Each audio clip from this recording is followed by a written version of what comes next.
Hello বন্ধুরা, আমি চলে এসেছি আজকে মেঘালয় ওয়েস্ট কার্শিয়াং ডিস্ট্রিক্টে ফিশিং কম্পিটিশন দেখতে।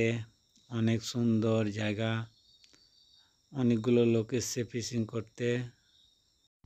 ভিডিওটা শেষ পর্যন্ত দেখুন, আর ভালো লাগলে লাইক, শেয়ার, কমেন্ট এবং সাবস্ক্রাইব করে দিবেন। এখন বাজে 8টা, আর 20 মিনিট পরে খেলা আরম্ভ হয়ে যাবে। শেষ পর্যন্ত দেখতে থাকুন।